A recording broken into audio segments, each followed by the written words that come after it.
The lowest air pressure ever measured anywhere on Earth did not happen in a laboratory. It happened inside a storm in 1979 when a typhoon called Tip pushed the barometer down to 870 millibars and grew large enough to cover almost half the United States. For more than 40 years, nothing has beaten it. But here is the unsettling part, and it is the question this whole video circles. Tip set that record over an ocean that was cooler than the one we have tonight. The sea has been warming and storing more heat ever since, raising the ceiling on how violent these storms are allowed to become. So if that was the worst a cooler ocean could build, what is the warm, quiet ocean out there right now quietly preparing to unleash? Before we go any further, if you enjoy what we do here at Project Nightwatch, hit like and subscribe so you don't miss any of our nightly debriefs, and drop a comment and tell me where you're watching from. Let's get into it. Part 1. The Quiet Ocean. Right now, as you're listening to this, the warm oceans of the world are almost completely quiet. There is no monster spinning in the Western Pacific tonight. The Atlantic shows nothing. The Eastern Pacific has only a single ragged smear of clouds, drifting far from any coast, going nowhere. If you pulled up a satellite map of the whole planet this evening and looked for the largest, most dangerous storms on Earth, you would find empty water, gentle swell, and a sky that looks almost peaceful. And that is exactly the part that should make you uneasy. Because this quiet is not the absence of the threat. This quiet is the runway. I want to tell you something tonight that sounds like a prediction but is closer to a calculation. The single strongest storm this planet has ever produced has not happened yet. The deadliest one has not happened yet either. We can say that with a strange kind of confidence, and not because anyone has a crystal ball. We can say it because of what the ocean is doing while no one is watching, in the months between the storms, when the maps are empty and the warnings are silent. The ceiling on how violent a tropical cyclone can become is rising. The fuel that feeds these storms is piling up in the upper layer of the sea, year after year, warmer and warmer, and the cities sitting directly in the path are larger and more crowded than at any moment in human history. Those three things are climbing at the same time, and when they meet, the result is not a question of whether the worst storm we have ever seen will arrive. It is only a question of when, and of which coastline it finds first. Let me be precise about what we're talking about, because the words matter. In the Western Pacific, the term for the upper end of these storms is super typhoon. It describes a tropical cyclone with sustained winds of at least 150 miles per hour, which is the threshold of a high-end Category 4, or a Category 5 on the scale most people know from hurricanes. A typhoon and a hurricane are the same animal. They are the same physics, the same swirling heat engine pulling warmth out of the sea and converting it into wind. We only call them by different names depending on which ocean they form in, and of all the oceans on Earth, the Western North Pacific is the one that builds the biggest and the most ferocious. It produces about a quarter of all the tropical cyclones on the planet, and it produces a disproportionate share of the very strongest ones ever measured, because its waters are warm, its warm layer runs far below the surface, and its storms have thousands of miles of open ocean to mature over before they ever reach land. So when I say the next super typhoon could be the worst we have ever seen, I am not reaching for drama. I am pointing at a trend line. And the unsettling thing about trend lines is that they do not care whether the map looks calm tonight. The atmosphere does not announce its intentions. A season that ends up rewriting the record books almost always begins exactly like this one, with warm, quiet water and a forecast full of nothing. The peak of the season, the stretch from late summer into autumn when these storms reach their most dangerous, is still weeks away. What is happening right now, in the lull, is that the sea is charging, and I want you to understand how strange and how recent our ability to even see this is. For almost all of human history, a coastal village had no idea a monster was coming, until the sky turned the colour of a bruise and the sea began to behave wrongly. There was no warning, no name, no forecast, only the sudden arrival of the thing itself. We have had satellites watching these storms from above for only a little more than half a century. We have had aircraft flying instruments into their centres for not much longer. In the long story of our species sharing a planet with these storms, we have been able to watch them coming for the blink of an eye. And that short window of watching is exactly the problem we're going to keep running into tonight, because the record we trust, the list of worst storms we carry in our heads, is built entirely from that sliver of time. It is not the full story of what these oceans can do. It is only the part we happen to be awake for. So when I tell you the worst is still ahead of us, part of what I mean is simply that our records are young and our oceans are changing. and the two facts together guarantee surprises. We are like someone who has watched a single hand of cards and assumes they have seen the whole deck. The warm Pacific has been dealing these storms for millions of years, and we have been keeping score for about 70 of them. The strongest storm in our record books is not the strongest storm possible. It is just the strongest one that happened to form during the brief moment we have been watching, over an ocean that was cooler then than it is now. Here is the idea I want you to hold on to for the next 2 hours, because everything else hangs from it. A tropical cyclone is a machine for moving heat from the ocean into the sky. The more heat the ocean is holding, and the deeper that heat extends below the surface, the more powerful that machine is allowed to become. We have spent the last several years measuring the warmest oceans in the entire instrumental record. Not the warmest in a decade, the warmest we have ever recorded month after month after month, in a streak that stunned the scientists watching the instruments. And the storms have noticed. The strongest landfalls in recorded history are not spread evenly across the last 100 years the way you might expect. They are bunched up, crowded into the last decade as if something changed. Something did change. The water got hotter and the ceiling went up. You can already see it in the numbers if you know where to look. The most intense tropical cyclone ever measured anywhere on Earth still dates back to 1979. But the strongest storm ever to actually strike land happened in 2020. The most violent winds ever reliably estimated in any tropical cyclone happened in 2015. And a brand new study has argued that the scale we use to rank these storms, the scale that tops out at Category 5, is no longer big enough to describe what is now coming out of the warmest oceans. 5 separate storms have already blown past the top of it, and every single one of them happened since 2013. The storms are outrunning the language we built to measure them. That should stop you cold. So tonight we are going to do something careful. We are going to walk through exactly what record a new storm would have to break to earn that title, the worst we have ever seen. We are going to look at the 3 monsters that currently hold those records, and what each one did, and why they still set the bar. Then we're going to open up the engine itself and look at the physics that decides how strong a storm is allowed to get, and why that limit is creeping upward a little more every year the ocean warms. And finally, we're going to ask the question that actually keeps the forecasters up at night, which is not how strong the next one will be, but where it will be when it reaches its full strength, and whether the people in its path will have any warning at all. Because the worst storm we have ever seen does not necessarily mean the strongest one. It might mean a storm of merely ordinary horror that happens to aim itself at a city of 20 million people who have never taken a direct hit. The ocean sets the ceiling on how violent the storm can be. Geography decides how many people are standing underneath it. And right now, both of those numbers are moving in the wrong direction at once. Consider what the sea is actually doing right now in this lull, beneath that gentle surface. The Pacific this season sits in a state the forecasters call neutral, neither in the warm pattern they name El Niño, nor the cool one they call La Niña, but the long-term temperature of the water has been drifting upward, and the most recent readings put the central Pacific just under the line that would tip it into a warm event. The sea surface in the tropical Pacific has been running close to 28 degrees Celsius, which is roughly 82 degrees Fahrenheit, the temperature of bath water, the temperature at which these storms begin to feed eagerly. That warmth is not doing anything dramatic tonight. It is simply sitting there, absorbing sunlight day after day, banking energy in a layer that runs far below the surface, waiting for the trigger that turns stored heat into spinning wind. The quiet is not idleness. It is accumulation. And this is the cruelest feature of the whole system, the thing that makes it so hard for people to take seriously in a moment like this one. The danger is invisible right up until it is overwhelming.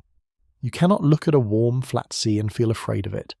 Your eyes tell you it is calm, and your instincts trust your eyes. But the energy that will become the next monster is already in the water, measurable, mapped, quietly growing, while every instinct you have insists there is nothing to fear. The forecasters can see it in the data. The rest of us see a nice day at the beach.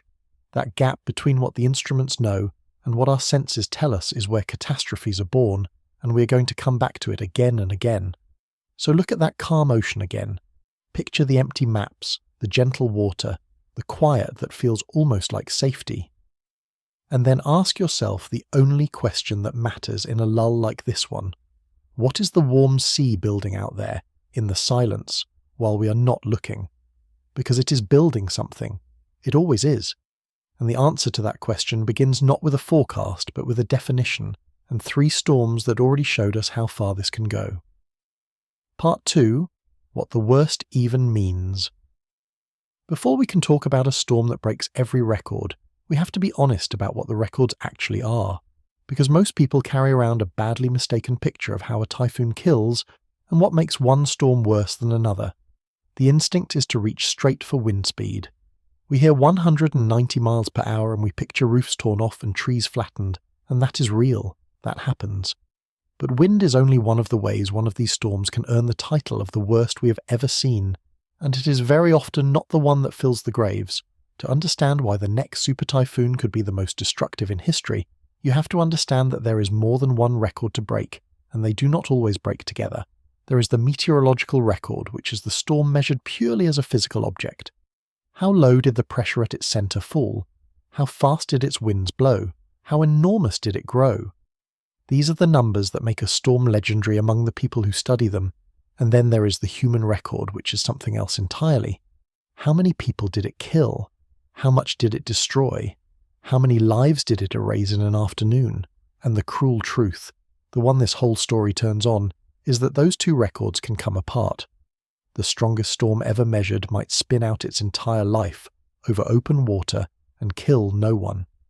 A weaker storm aimed at the wrong stretch of crowded coast can kill thousands. The worst we have ever seen could come from either column, and the trend lines are pushing up both of them at the same time. Let me define the upper tier cleanly so the rest of this makes sense. A tropical cyclone gets the label super typhoon when its sustained winds reach about 150 miles per hour. To put that in perspective, that is the same threshold that, in the Atlantic, would make a storm a strong Category 4 crossing into Category 5. These are not common storms. In a typical year, the Western Pacific might produce a handful of them, and most spend their fury on the open sea. But the Western Pacific is the factory floor for the biggest ones, and the reason is worth understanding because it is the same reason the ceiling there is rising fastest. A tropical cyclone is, at its core, a heat engine, and like any engine it needs fuel and it needs room to run. The Western North Pacific gives it both. The water is warm across an enormous stretch of ocean, and crucially that warmth runs far below the surface, so a strengthening storm cannot easily choke itself by stirring up cold water from below. And the geography hands these storms a runway thousands of miles long, from the open Pacific toward the Philippines, toward Taiwan, toward Japan and the coast of China, with nothing in the way but more warm water. A storm born out there has time. It has time to organize, time to tighten its core, time to find the perfect conditions and climb toward the absolute limit of what the ocean will allow. That is why, when you make a list of the most extreme tropical cyclones ever recorded, so many of them carry names from this one basin. The ceiling is highest here because the runway is longest here, and the runway is getting more dangerous because the fuel along it is getting hotter. Now, the records themselves. There are 3 storms you need to know, because together they define the 3 different ways a typhoon can become the worst we have ever seen, and they are the 3 bars a new storm would have to clear. The first is a storm from 1979 that holds the record for raw intensity and sheer size, a storm so large it nearly defies belief. The second is a storm from 2013 that holds the grimmest record of all, the one written in human lives, and it teaches the lesson about water that almost everyone gets wrong. And the third is a storm from 2020 that did something the other 2 did not quite do, which was to reach the absolute peak of its power at the exact moment it crossed the coastline, with a city underneath it. Each of these storms is a chapter on its own, and we are going to take them one at a time. But hold the central idea in your mind as we go, because every one of these records was set under an older, cooler ocean than the one we have today. Each of them happened when the sea was holding less heat than it holds right now, this quiet evening, with the maps empty. That is what makes them not just history, but warning. They are the high water marks left by storms that formed in a world with a lower ceiling than ours. The ceiling has been rising ever since. So the question hanging over all 3 of them is simple and uncomfortable. If the ocean built storms like these when it was cooler, what is it capable of building now? It helps to know what the categories actually mean in the language of damage, because the numbers are abstract until you translate them. A Category 1 storm starting around 74 miles per hour peels shingles, snaps branches, and knocks out power. A Category 3, beginning around 111 miles per hour, is where the scale starts calling the damage devastating, with well-built homes losing roofs and entire regions left without electricity or water for days or weeks. A Category 4, from around 130 miles per hour, leaves areas uninhabitable for weeks or months. And a Category 5, anything above about 157 miles per hour, is the level at which the scale essentially stops describing degrees of damage and starts describing the absence of the thing that used to be there. A super typhoon lives at the top of that range and beyond it. We are talking about winds that do not damage a wooden house so much as disassemble it and scatter the pieces. But hold that image of shredding wind in your mind and then set it aside, because here is the statistic that reorders everything.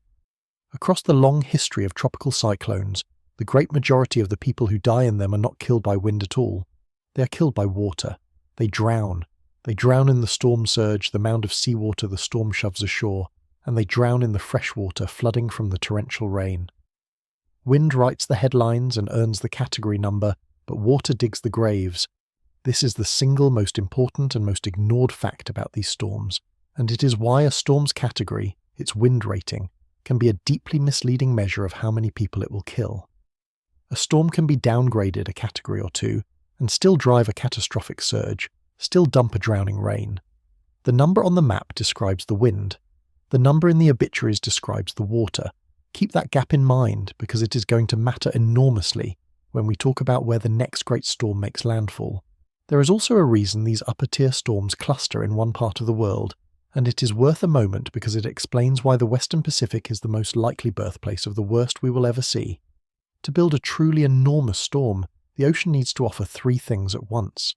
It needs warm water, it needs that warmth to run far below the surface so the storm cannot starve itself, and it needs a long, uninterrupted stretch of that warm water for the storm to mature over. The Western North Pacific offers all three more generously than anywhere else on Earth. Its warm pool is enormous and runs far down. Its storms can travel thousands of miles from their birthplace near the equator toward Asia, without crossing land, with nothing to interrupt them but more warm water. That is why this basin is the factory floor for giants, and every one of those three ingredients, the warmth, the depth of the warmth, and the size of the warm region, is being pushed in the same direction by a warming world. And there is one more thing that should bother you before we go further, a pattern hiding in the dates. You would expect the most extreme storms in history to be scattered randomly across the decades of record keeping. Some in the 1950s, some in the 80s, some last year. Instead, when you line up the strongest landfalls ever measured, an unsettling number of them cluster into the last 10 or 12 years, and several of them struck the same unlucky archipelago within a few years of each other. A century of records, rewritten in a single decade. That is not the signature of random chance. That is the signature of a system that has changed. And to understand what changed, and why it means the next storm could be worse than all of them, we have to start with the one that broke the instruments. We have to start with the storm that pushed the barometer lower than it has ever gone, before or since. Part 3. The storm that broke the barometer. In October of 1979, an aircraft full of instruments flew into the center of a typhoon in the Western Pacific and recorded a number that has never been beaten in the history of the planet. The pressure at the center of that storm had fallen to 870 millibars.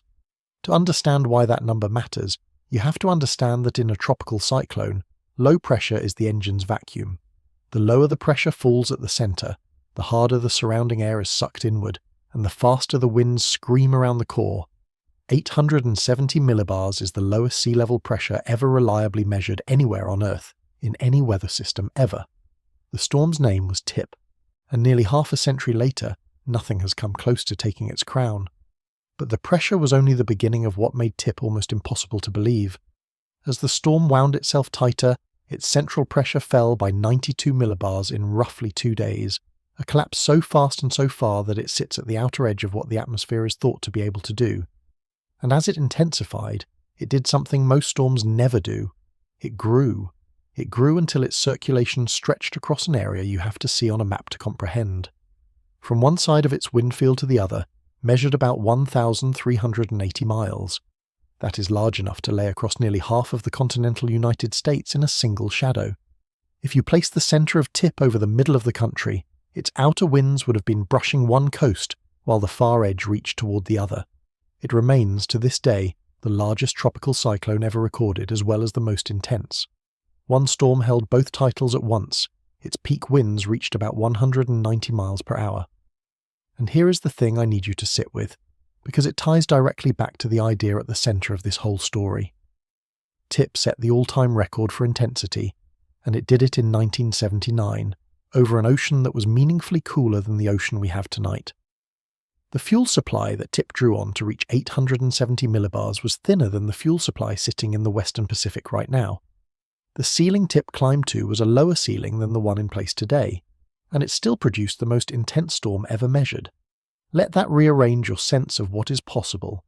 The record holder was built in a colder world, so why have you possibly never heard of Tip, when a storm that broke every record should be a household name? The answer is the entire reason this story has two separate columns, intensity and human cost, that do not always line up. Tip spent the worst of its fury out over the open Pacific. By the time it finally curved north and reached Japan, it had weakened dramatically, the way nearly all of these storms do once they leave the warm water and the long runway behind. It still caused real damage and real deaths, including a tragic fire at a military camp, but it came ashore as a shadow of the monster it had been at sea. The strongest storm in the history of the world, and geography spared us the worst of it. It reached its absolute peak over empty water, where the only witnesses were the instruments on an aircraft. That is the lucky version. That is what it looks like when the dice land kindly, when the most violent moment of a storm's life happens where there is nothing for it to destroy. And every time it happens that way, it teaches the wrong lesson. It teaches us that these storms weaken before they arrive, that the record breakers burn themselves out at sea, that the worst case is somehow self-correcting. It lulls us.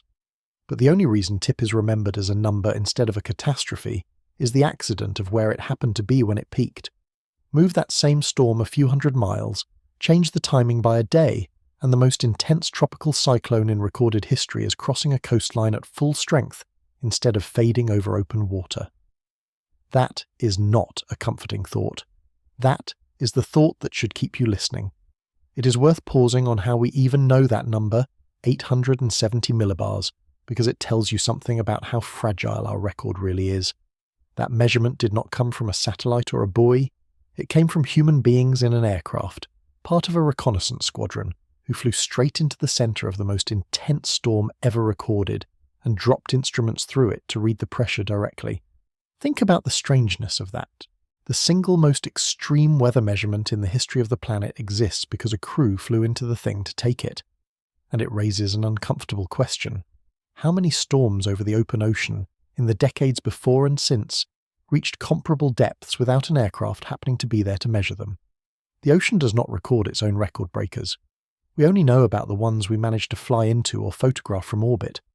The true number of monsters may be larger than the record shows, simply because no one was there with the instruments. And the size of Tip is almost harder to take in than its intensity. We say 1,380 miles across, but that number slides past the ear without landing. So try it this way. If the centre of Tip had been parked over Kansas, its swirling clouds and gale-force winds would have stretched from roughly the Rocky Mountains to the Appalachians, and from the Canadian border down toward the Gulf of Mexico. A single storm covering most of a continent. From the air, you could have flown for hours in a straight line and never left it. Most storms are local catastrophes. Tip was closer to a regional climate, a self-contained weather system the size of a large country, spinning over the Pacific with a centre calmer and clearer than the surrounding sky, and walls of cloud taller than the cruising altitude of a jet. What does a pressure that low actually do? Remember the engine. The pressure at the centre is the measure of the vacuum the storm has created, and the surrounding air rushes toward that vacuum, faster and faster the lower it falls. 870 millibars represents an almost unimaginable hunger at the core of the storm, an absence the entire atmosphere around it is straining to fill. That is what drives the winds to 190 miles per hour. The pressure and the wind are two faces of the same fact, the depth of the engine's vacuum and the speed of the air pouring in to fill it. And Tip dug that vacuum deeper than any storm we have ever measured, fueled by an ocean that, by the standards of today, was running on a thinner supply of heat than the sea holds right now. Now, here is what should genuinely unsettle you about all of this. Tip's intensity record has stood since 1979, and people sometimes take that longevity as reassurance, as if it proves storms are not really getting worse. But think about what the record actually is.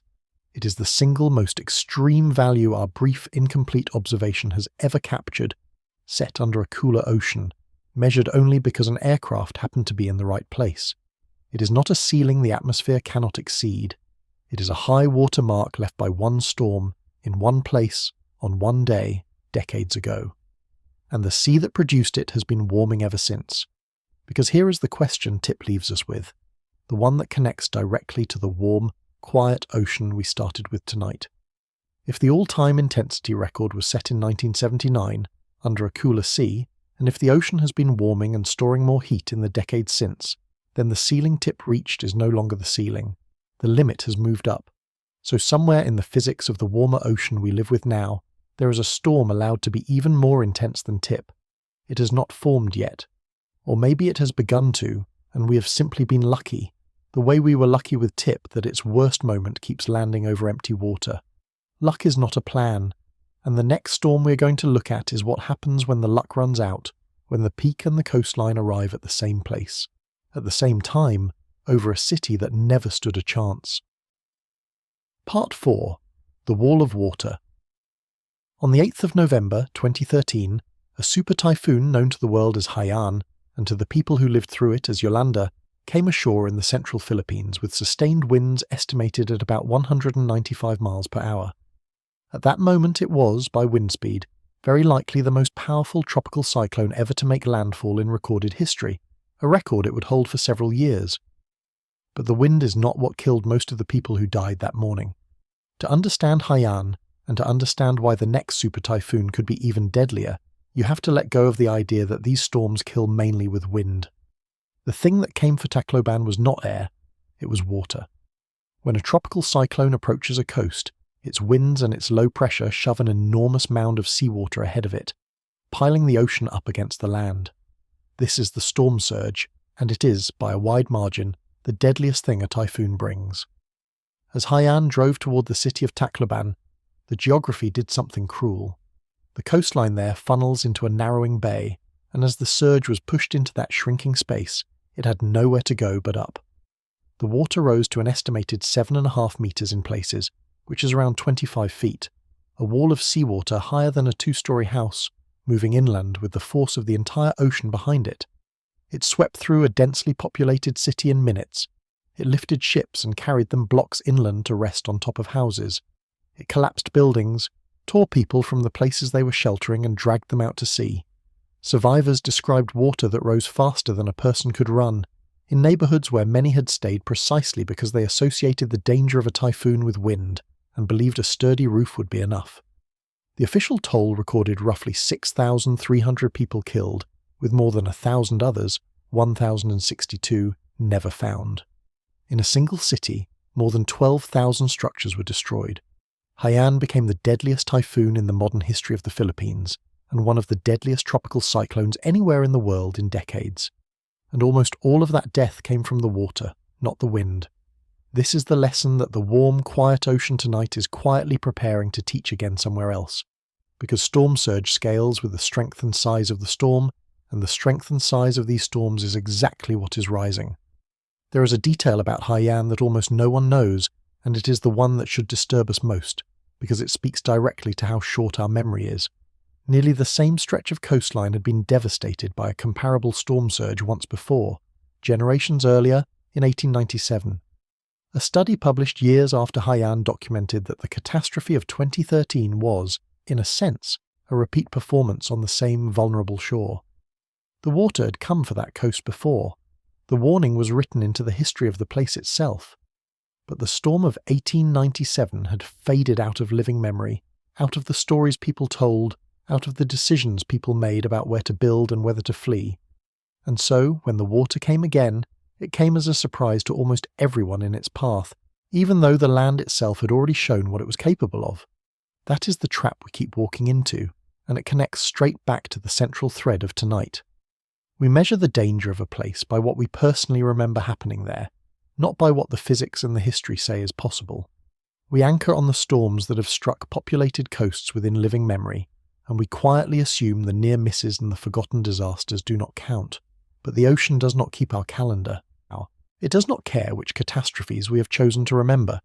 It simply follows the physics, and the physics now permits storms stronger than Haiyan, pushing surges higher than 7.5 meters toward coastlines that have either forgotten their last great flood or have never recorded one at all. To grasp why the water was so much deadlier than the wind that morning, picture the mechanics of what actually happened in that bay. For hours before landfall, the storm's winds had been dragging the surface of the ocean along with them, piling water up in the direction the storm was moving. At the same time, the extreme low pressure at the centre was letting the sea bulge upward beneath it. That heaped-up ocean arrives at the coast as the surge, and when it reached the shallow, narrowing bay at Tacloban, the same physics that makes a wave grow taller as it approaches a beach took over, but on a monstrous scale. The water had nowhere to spread sideways and nowhere to go down, so it went up, and it kept coming. Not a single wave, but a relentless rise, the entire ocean leaning into the city. People who climbed to second floors found the water following them up the stairs. Survivors spoke of a wall of black water arriving with the speed and force of something more like a flash flood than a tide. In neighbourhoods where the word typhoon had always meant wind, and a strong roof had always been enough. And that mismatch between what people expected and what arrived is the part that haunts me, because it was not ignorance. The people of Tacloban knew typhoons. They lived with them every year. What they did not have was a living memory of the water doing this, because the last time it had happened on that scale was generations earlier, beyond anyone's recollection. The warnings before the storm had used the word storm surge, but to many residents those words did not carry the meaning of a wall of seawater taller than a house. They prepared, sensibly, for the disaster they knew, the wind, and were taken by the disaster they had forgotten, the sea. More than 12,000 homes in that one city were destroyed, not merely damaged but destroyed, and tens of thousands more were torn open. Whole coastal districts were scoured down to their foundations. The detail about 1897 deserves to land with its full weight, because it is the same trap, set on a longer timescale, that we are walking into all over the world tonight. Researchers looking back through the historical records found that almost the same stretch of coast had been struck by a catastrophic storm surge once before, well over a century earlier, a disaster that had simply fallen out of the collective memory of the place. The coast had already shown in its own history exactly what it was capable of receiving. The information was there. It had just been forgotten, written off, allowed to fade into something that felt like ancient history, rather than a standing warning. And so when the water came again in 2013, it came as a shock to nearly everyone, even though the land itself had already kept the receipt. So sit with the comparison between the two storms we have just seen. Tip was the strongest ever measured, and it killed relatively few because it peaked over open water. Haiyan was not quite as intense as Tip at its absolute peak, but it killed thousands because it carried its strength all the way to a crowded low-lying shore and drove the sea into a funnel. The worst storm we have ever seen, by the human measure, was not the strongest one. It was the one that put its strength in the worst possible place, and that should reframe the entire question for you. Because if the deadliest storm in modern memory was not even the most intense, then the true worst case is not simply a stronger Tip out at sea. The true worst case is a storm with Haiyan's aim and something closer to Tip's power, arriving at a coast far more crowded than Tacloban was. We are getting closer to that combination than you might think. Because just 7 years after Haiyan, another super typhoon did something that neither Tip nor Haiyan quite managed. It reached the very peak of its strength at the precise instant it touched land, with full intensity and a populated island directly beneath the eye. It set a record that still stands today, and it is the clearest preview yet of what the rising ceiling has in store. To see it, we have to go to the 1st of November 2020. Part 5. The strongest landfall ever recorded.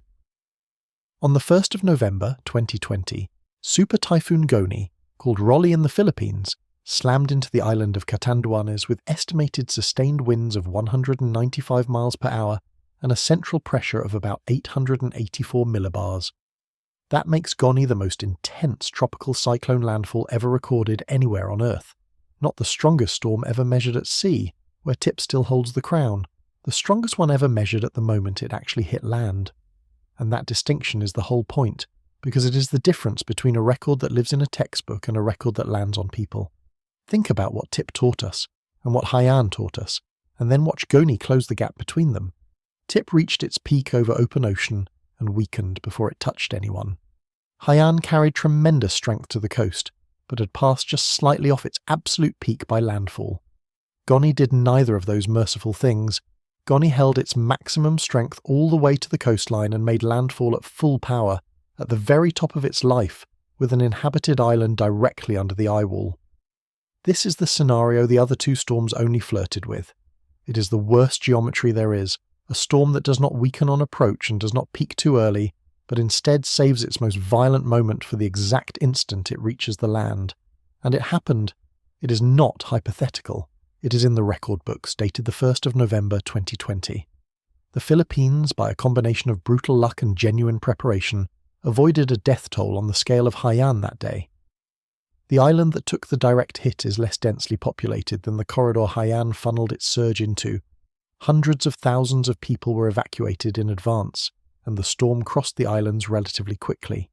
The dead were counted in the dozens rather than the thousands, but do not mistake that for the storm being any less of a monster. Goni was, by the wind, the strongest landfall the planet has ever recorded. The relatively low death toll was not because the storm was merciful. It was because the aim, this time, was slightly off the worst target, and because people were warned and moved in time. Change the landfall point by 100 miles toward a more crowded shore, and 2020 becomes a year spoken about the way 2013 is. Now step back and look at the three storms together, because the pattern in the dates is the thing I promised you, and it is the thing that should genuinely alarm you. The most intense storm ever measured, Tip, came in 1979, but the strongest landfall ever, Goni, came in 2020. The deadliest modern one, Haiyan, came in 2013, and the most violent winds ever reliably estimated in any tropical cyclone on Earth belong to a storm called Patricia in the eastern Pacific in 2015, which reached winds estimated at over 200 miles per hour. Look at those years: 2013, 2015, 2020. With the lone exception of Tip's pressure record, the most extreme tropical cyclones in the entire history of measurement are crowded into the last decade or so. If you rank the strongest landfalls ever recorded, an unsettling share of the top of that list happened in just the last 10 or 12 years, and several struck the same archipelago within a few years of one another. That is not how randomness behaves. If these were just the natural luck of the draw, you would expect the all-time extremes to be scattered across the many decades of record-keeping, a few in every era. Instead, they are bunched at the recent end, as if a door that used to be closed has been propped open. And that is exactly the central claim of tonight, now showing up in the raw data. The ceiling has been rising, the ocean has been warming and storing more heat, and the upper end of what these storms can achieve has climbed right along with it. And the record books are filling up with recent dates because the recent ocean is the most powerful storm-building ocean there has ever been. What makes Goni such a sharp warning is how it got to that strength. In the day or so before landfall, Goni did not strengthen gradually. It exploded, intensifying with terrifying speed over warm water until it reached the absolute top of its power right as it arrived at the coast. This is the rapid intensification we're going to spend a whole chapter on later, and Goni is the proof of concept for the nightmare version of it. The island of Catanduanes faces the open Pacific, the first land a storm crossing that ocean reaches, which means it caught Goni at its undiluted peak, before any contact with land could weaken it. There was no buffer, no weakening on approach, no merciful fade. The strongest landfall ever recorded happened to the piece of land least shielded from the open sea. The reason 2020 did not become another 2013 comes down to two things, and only one of them was luck. The luck was the landfall point, a less densely populated island rather than a funneling bay fronting a packed city. But the other factor was not luck at all. It was preparation. In the hours before Goni struck, authorities evacuated on the order of nearly 1 million people out of its path, acting on forecasts that, this time, correctly anticipated the storm's track and ferocity. People were moved before the water arrived. That is the difference between a strong storm headline and a mass casualty event, and it is almost entirely a function of warning time and the will to act on it. Hold that thought, because when we get to rapid intensification, the central danger is precisely that it steals the warning time that saved so many lives during Goni. And now line up the three record holders by date one more time, slowly, because the pattern is the whole argument. The intensity record tip, 1979, the deadliest modern storm Haiyan 2013, the strongest landfall Goni 2020, the most violent winds ever estimated Patricia 2015. 3 of those 4 happened within about 7 years of each other, in the most recent stretch of the record, over the warmest oceans we have ever measured. If you laid the strongest landfalling storms in history along a timeline, you would not see them sprinkled evenly across the decades. You would see them leaning hard toward the present, crowding into the last 10 or 12 years, several of them hitting the same unlucky archipelago. That lean toward the present is not a coincidence you can wave away. It is the rising ceiling, showing up in the record book in real time, one broken record at a time. So we have established the bar. To be the worst we have ever seen, a new storm would have to break Tip's intensity, or Haiyan's death toll, or Goni's landfall record, and the warming ocean is steadily making each of those more reachable, not less. But to really understand why, we cannot stay at the level of storms and records. We have to go down into the machinery itself. We have to answer a question that sounds simple and is not. What actually decides how strong a tropical cyclone is allowed to get? Why can it not just keep intensifying forever? There is a speed limit built into the physics, and the reason the next super typhoon could be the worst we have ever seen is that the warming ocean is quietly raising that limit. To see how, we have to treat a typhoon as what it really is, which is an engine. Part 6. The heat engine. Here is the single most useful idea in all of this, and once you understand it, the rest of the story locks into place. A tropical cyclone is a heat engine. That is not a metaphor, it is the literal physics. A storm in the tropics is a machine that takes in heat at a warm temperature, releases it at a cold temperature, and converts the difference into mechanical work, which in this case is wind. It runs on exactly the same principle as the engine in a car or the turbine in a power plant. And like every heat engine ever built or born, its maximum possible power is set by one thing above all others: the size of the temperature difference between where it takes heat in and where it lets heat out. Let me make it concrete. The storm draws its energy from the warm surface of the ocean. Warm seawater evaporates, the moist air spirals inward and rises, and as that water vapour climbs and condenses back into the towering clouds of the eye wall, it releases an immense amount of heat high in the atmosphere. That heat is the fuel. The storm takes it in at the warm sea surface, carries it up, and exhausts it near the top of the storm, where the air is brutally cold, far below freezing, miles above the ocean. The bigger the gap between that warm intake at the sea surface and that cold exhaust at the top, the more efficient the engine and the harder it can drive its winds.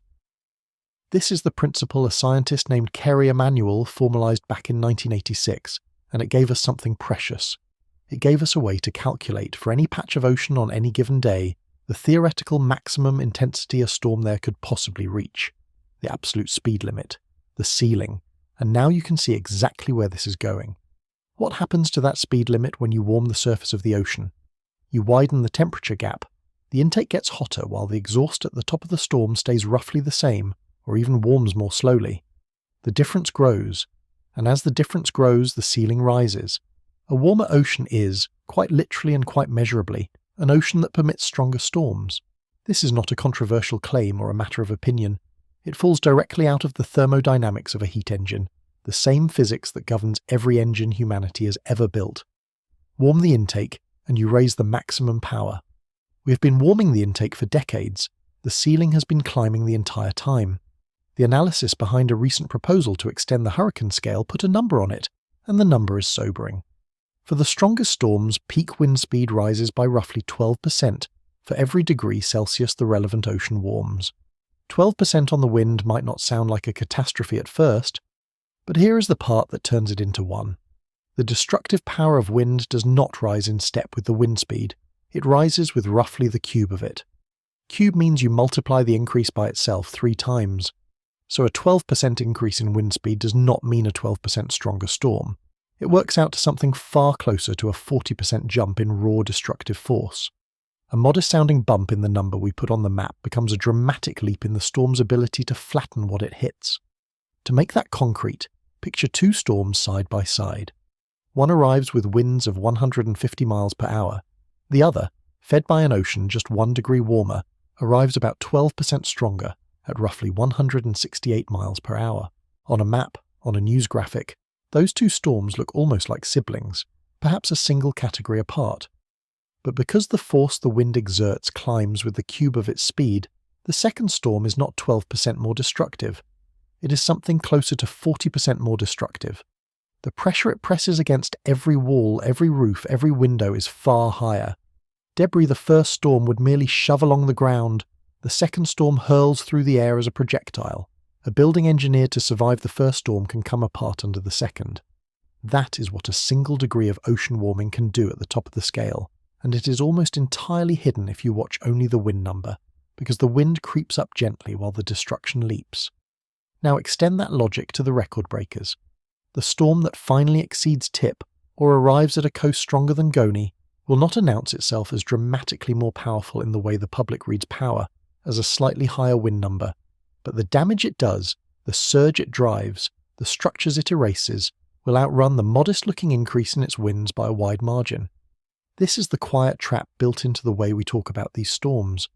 We rank them by a number that rises gently, while the harm they do rises steeply, so each new record looks like a small step up the scale and lands like a giant one on the ground. The worst we have ever seen may not look, by its wind rating alone, dramatically worse than what came before. It will simply do dramatically worse, and the gap between how it looks and what it does is exactly the gap that warming is widening. The scale we use hides the violence, because it counts in wind speed, and the damage counts in something much steeper. Now, there is an honest and important caveat here, and I am not going to skip it, because this channel does not deal in half the picture. Most tropical cyclones never actually reach their theoretical maximum intensity. The typical storm tops out well short of the ceiling, held back by other factors we will get to, the winds tearing it apart from the side, dry air choking it, its own churned-up cold water starving it. On average, a real storm only achieves a little more than half of the pressure drop that the theory says is possible, so the speed limit is rarely reached. But think about what that actually means, because it cuts the opposite way from how it sounds. It means there is an enormous yawning gap between the storms we usually see and the storm the ocean could theoretically support if everything lined up. The ceiling is far above the storms we're used to, and every year the ocean warms, that ceiling climbs higher still, opening more and more empty room at the top, waiting for the one storm that finally encounters no resistance and climbs all the way into it. If the heat engine idea still feels abstract, hold on to one comparison, because it makes the physics impossible to dismiss. The efficiency of any heat engine, whether it is the motor in your car, the turbine in a power station, or a tropical cyclone spinning over the Pacific, is fundamentally limited by the temperature difference between where it takes heat in and where it dumps heat out. This is not meteorology. It is the same ironclad thermodynamics that governs every engine ever made. For a typhoon, the hot intake is the sea surface and the cold exhaust is the air near the top of the storm far above, where temperatures plunge to many tens of degrees below zero at the boundary. Scientists call the tropopause. The larger that contrast, the more of the absorbed heat the storm can convert into the kinetic energy of wind and the harder it can blow. That is the whole machine, stated in one sentence. So ask the decisive question.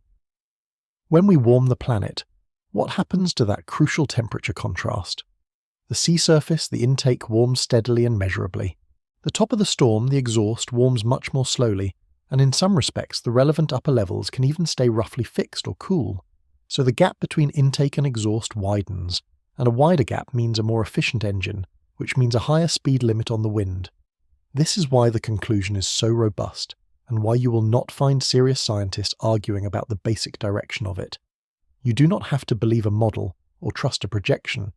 You only have to accept that warming the hot end of a heat engine while the cold end lags raises the engine's maximum output, which is a statement about engines, not about politics. The ocean is the hot end. We have been warming it for generations. The ceiling has been rising the entire time, as surely as turning up a flame raises the temperature of the pot above it. When Kerry Emanuel formalized this in 1986, he gave the field something it had never had, a way to point at any square of ocean on any given day and calculate the strongest storm that patch of sea could theoretically sustain. It turned a vague intuition that warm water makes strong storms into an actual number, a computable ceiling. And once you can compute the ceiling, you can watch it move. You can take the warming ocean of the last several decades and calculate year by year how the maximum has climbed? The answer is that it has climbed steadily, in lockstep with the heat we have poured into the sea. The speed limit on these storms is not a constant of nature. It is a function of ocean temperature, and ocean temperature is the one thing we've been reliably changing. That is the core of the whole argument, the engine behind the central thread. The next super typhoon could be the worst we have ever seen because the maximum it is permitted to reach is higher than it has ever been, and the gap between the ordinary storm and that rising maximum is wide enough to swallow every record we have discussed tonight. But a higher ceiling is only a possibility. A storm still has to climb to it, and to climb, it needs fuel, and not just any fuel, not just a warm skin on the surface of the sea. It needs warmth that runs far below the surface, a reservoir most people never think about. Because there is a reason most storms fall short of the ceiling, and there is a reason that reason is starting to fail. To understand it, we have to go beneath the surface of the ocean into the layer of warm water you cannot see. Part 7. The fuel beneath the surface. When most people picture the warm ocean that feeds a typhoon, they picture the surface, the temperature you would feel if you waded in at the beach. But the surface is only the top of the tank. What actually decides whether a storm can climb toward that rising ceiling is something you cannot see from a boat or a beach or even a satellite, and it is the single most underappreciated number in this entire field. It is called ocean heat content, and it measures not just how warm the surface is, but how far down that warmth extends. It is the difference between a thin warm film floating on cold water and a thick column of warmth running far below the waves, and that difference is, very often, the difference between an ordinary storm and a record breaker. Here is why the depth matters so much, and it goes back to why most storms fall short of their ceiling. A tropical cyclone is violent, and one of the things its violence does is stir the ocean beneath it. As a storm churns, it drags colder water up from below and mixes it toward the surface. Under an ordinary patch of ocean, where the warm layer is thin, this is the storm's own built-in brake. It pulls up cold water, that cold water chills the surface beneath the eyewall, and suddenly the engine's fuel supply has been cut by its own churning. The storm starves itself. This self-limiting brake is a big part of why so many storms top out well short of what the thermodynamics would otherwise allow. The engine sabotages its own intake. But now imagine that the warm layer is not thin. Imagine the warmth runs far down, dozens upon dozens of meters below the surface. Now when the storm churns, there is no cold water close enough to drag up. The storm stirs and keeps pulling up nothing but more warm water. The brake fails. The fuel supply never gets cut, and the engine is free to keep climbing toward that rising ceiling, hour after hour with nothing to stop it. This is the configuration that builds monsters. A deep reservoir of warm water is a storm with the safety catch removed. And here is the part that should make the back of your neck prickle, because it connects straight to the quiet ocean we began with tonight. Global warming does not just heat the thin skin of the sea, it pumps heat down into the upper ocean, thickening that warm layer, extending the warmth further below the surface year after year. We're not just warming the surface, we're deepening the tank, we're disabling the very brake that has kept most storms in check, and the measurements bear this out in a way that genuinely unsettled the scientists who watched it happen. In the mid-2020s, the planet went through a run of record-breaking ocean temperatures unlike anything in the instrumental record, a streak of roughly 15 consecutive months in which the global sea surface set a new all-time high for that time of year, over and over again. Not warm, record warm, month after month after month, in a streak long enough that researchers were openly struggling to fully explain its intensity. And beneath that record-warm surface, the heat content of the upper ocean was climbing too, the warm layer thickening, the reservoir deepening. The fuel tank that feeds these storms has never in recorded history held this much energy, this far down, ready to be drawn on. So put the two pieces together, because this is the engine room of the whole argument. The ceiling, the maximum intensity the thermodynamics will permit, is rising, because the surface is warmer and the temperature gap that drives the engine is wider. And at the same time, the brake that normally keeps storms well below that ceiling is weakening, because the warm layer is deeper and the storm can no longer easily churn up cold water to starve itself. The limit is going up, and the thing that used to stop storms from reaching the limit is going down. Both trends point the same direction. Both make it more likely that one day, over one patch of that deepening warm water, a storm encounters no break and climbs all the way to a ceiling higher than any storm has reached before. We can actually measure this fuel reservoir now, which is a recent and remarkable thing. A global fleet of robotic floats drifts through the world's oceans, sinking and rising on a schedule, reading the temperature of the water at many levels and beaming the data back by satellite. For the first time in history, we are not guessing about the warmth hidden below the surface. We are measuring it directly, all over the planet, all the time, and those floats, together with satellites that read the height of the sea surface, let forecasters map the patches of ocean where the warmth runs far below the waves, the loaded zones where a storm passing over will find no cold water to starve itself on. When a forecaster sees a storm heading toward one of those reservoirs of warmth, a knot forms in the stomach, because that is where ordinary storms turn into extraordinary ones, often with very little warning. This is not theoretical. Some of the most infamous rapid intensifications in recent memory happened precisely when a storm crossed one of these warm pools, a swirl of unusually warm water running far below the surface, and used it as a launching pad to vault upward in strength in a single day. The warm reservoir removes the brake, and the storm, freed from the cold water feedback that normally restrains it, simply takes off. As the upper ocean warms and these warm reservoirs grow larger, warmer, and more common, the number of launching pads scattered across the storm's path multiplies. The map fills up with loaded zones, and a storm only has to find one of them at the wrong moment, just before landfall, to become something far worse than anything the forecast anticipated. And then there is the sheer scale of the warming we have already measured, which is the part that genuinely alarms the people whose job is to stay calm about this. The mid-2020s brought a run of global ocean temperatures so far above anything in the record that researchers openly debated whether something beyond the expected warming was at work. Month after month, for well over a year, the global sea surface set a new record for that time of year, not by a hair but by margins that startled the scientists tracking them, and under that record-warm skin, the heat content of the upper ocean, the fuel that actually matters, was climbing too. We have in effect spent recent years pouring an unprecedented amount of energy into exactly the reservoir these storms draw on, and watching the gauge climb past every previous mark. That is the storm we are circling tonight. Not a fantasy, not a worst case invented for shock value, but the logical endpoint of two measured trends running at once. The warm, quiet ocean out there this evening is the warmest, most heavily loaded fuel tank these storms have ever had access to. The dice are loaded. What we cannot yet say is when a storm will roll them. But there is one more piece to this, and it is the most frightening of all, because it is not about how strong the storm gets.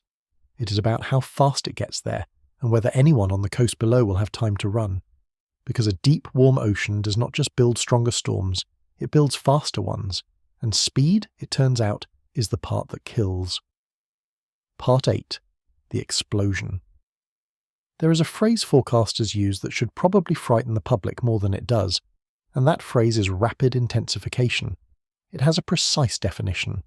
A storm is said to rapidly intensify when its maximum sustained winds increase by at least 35 miles per hour in just 24 hours. Picture that. A storm that the evening forecast pegged as a manageable threat, a strong but survivable system, can wake up the next morning 35, 40, 50 miles per hour stronger, vaulting up the categories overnight.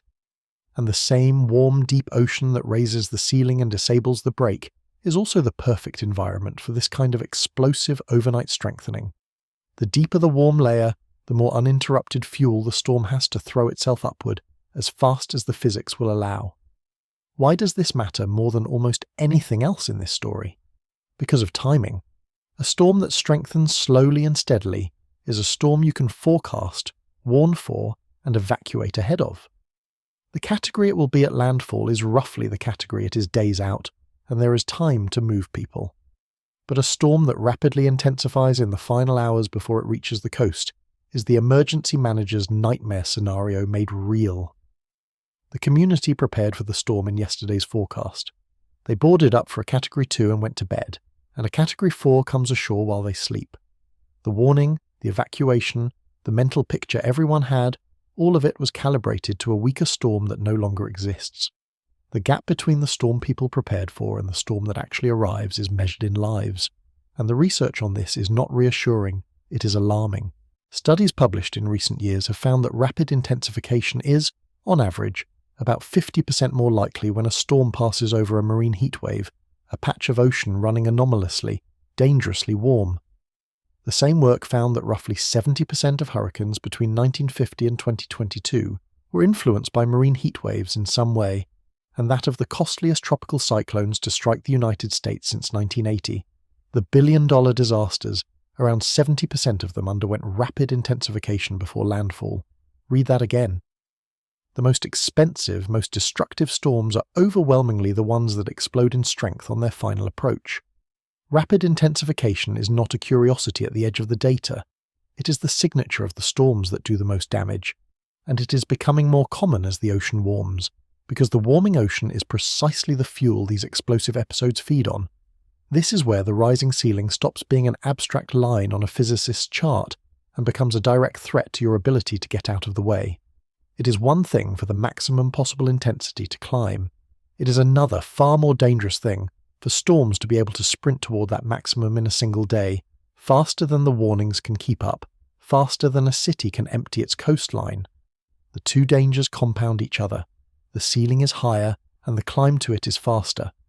A storm can now potentially go from ordinary to catastrophic in the exact window when it is too late to do anything but hide. And the warmer and deeper the ocean gets, the more often that window will open at the worst possible moment, just offshore, just before landfall. Walk through how this actually unfolds against the clock of a human emergency, because the timing is where the horror lives. 3 days out from a coast, a storm is often still a forecast of possibilities, too far away to evacuate a major city with confidence, because forecasts that far ahead carry real uncertainty about both track and strength. 2 days out, the picture sharpens, and officials begin to weigh the enormous decision of whether to move hundreds of thousands or millions of people. 1 day out, the order is given or it is not, and people begin the slow, clogged, expensive process of leaving, a process that for a large coastal population can take a full day or more to complete. Now drop a rapid intensification into that final 24-hour window. The storm that the 1 day out forecast described, the storm people are right now evacuating for, is not the storm that is going to arrive. It is strengthening by the hour, climbing categories while the highways are still jammed with people trying to get out, and the surge it will push ashore is rising past the height the evacuation zones were drawn for. The plan was built for a storm that no longer exists, and there is no time left to build a new plan. This is not a hypothetical fear that forecasters have invented. It is a pattern they have watched play out, and it is why modern advisories now explicitly call out the potential for rapid intensification when the ocean conditions support it, trying to warn people not just about the storm in front of them, but about the stronger storm it may suddenly become. But a warning about a possibility is a hard thing for the human mind to act on. If you are told a storm might explode in strength but currently looks survivable, the temptation to wait, to see, to hope it does not happen to you is powerful, and every hour spent waiting is an hour of warning time spent. The cruelty of rapid intensification is that it punishes exactly the reasonable human instinct to wait for certainty before upending your life, because by the time the certainty arrives, the window to act on it has closed. And here is the link back to everything we have built tonight. The reason this is not a separate problem, but the sharp edge of the same one. The warmer, more heavily loaded ocean does not only raise the ceiling on how strong a storm can ultimately get, it is the precise fuel that powers these last-minute explosions, because a storm passing over an unusually warm patch of sea just before landfall has everything it needs to throw itself upward in the final hours. So the same warming that makes the worst-case storm stronger also makes it more likely to arrive as a surprise. The ceiling rises and the warning shrinks together, driven by the same warm water. That is the combination that turns a record-breaking storm into a record-breaking disaster. Now hold this against the storms we have already met tonight. Imagine Haiyan's aim, straight into a funneling crowded bay, combined with rapid intensification in the final 12 hours, so that the surge that arrives is even higher than the one people were warned about. Imagine Goni's full strength at landfall geometry, but reaching that full strength a day earlier than the models expected, leaving no time to evacuate the island in its path. Imagine a storm climbing toward a ceiling higher than the one Tip reached, and doing it so fast that the forecast never catches up. None of these scenarios requires inventing new physics. Every ingredient already exists separately in the record and in the measurements. The warm deep ocean to fuel it, the rising ceiling to permit it, the rapid intensification to deliver it before anyone can flee. The only thing that has not happened yet is all of them lining up over the same crowded coast on the same unlucky day. Here is the part that makes rapid intensification so much worse than it sounds. Of all the things forecasters try to predict about a storm, its track, where it will go, has gotten dramatically better over the decades. We are now quite good at drawing the line a storm will follow, but its intensity, how strong it will be when it arrives, remains stubbornly, dangerously hard to forecast, and rapid intensification is the single biggest reason why. The internal processes that cause a storm to suddenly organize and explode in strength happen at small scales, deep inside the core, and they can tip into runaway intensification with little warning, even to the experts watching closely. So we can often tell you, with real confidence, where a storm will make landfall, while being genuinely uncertain whether it will arrive as a survivable storm or a catastrophic one. Imagine being told exactly where the bullet will land, but not how big it will be until the final seconds. That is the position rapid intensification puts us in, over and over. Now layer that onto a human reality. Evacuating a coastline is enormously costly and difficult. It takes time, it takes money, it strains roads and shelters, and every time you order an evacuation that turns out not to have been necessary, you spend a little of the public's willingness to obey the next one. So officials need confidence before they move hundreds of thousands of people, and that confidence depends on the forecast. When a storm rapidly intensifies at the last moment, it collapses the window in which a confident evacuation order can be given and acted on. The order comes too late, or the storm that arrives is so much stronger than the one people prepared for that the preparations are simply inadequate. The water rises higher than the plane assumed. The shelter that would have survived a weaker storm fails. People who made a reasonable decision based on the information they had are caught by a storm that information never described. And remember what saved lives during Goni. Nearly 1 million people moved out of the way because the forecast gave officials enough warning and enough confidence to act. Now imagine that same storm reaching its full strength 12 hours earlier than the models expected, exploding over a warm reservoir just offshore, arriving at the coast before the evacuation could be completed. The thing that turned Goni from a potential massacre into a survivable disaster was warning time. Rapid intensification is, precisely and specifically, the thief of warning time. It is the mechanism by which the rising ceiling reaches down and takes away the one defense that has saved the most lives. That is why it deserves to frighten us more than the raw wind numbers do. So we have built the engine, piece by piece. We have the rising ceiling from the warming surface. We have the deepening fuel tank that disables the brake. We have the rapid intensification that lets a storm reach its potential faster than we can react. The machine is assembled, and it is more powerful than any version of it that has come before. The natural next question is the one a careful skeptic should be asking right about now. Fine, the ceiling is rising, but is it rising enough to actually matter? Have storms genuinely started crossing thresholds the old scale was never built to handle? The answer is yes, and a group of scientists has argued it so forcefully that they have proposed adding an entirely new category to the scale, a category 6, for storms that have already begun to climb off the top of the chart. Part 9. Off the top of the scale. The scale almost everyone uses to rank these storms, the one that runs from category 1 up to category 5, has a quiet flaw built into its design, and that flaw is becoming more dangerous every year the ocean warms. The top of the scale, category 5, is open-ended.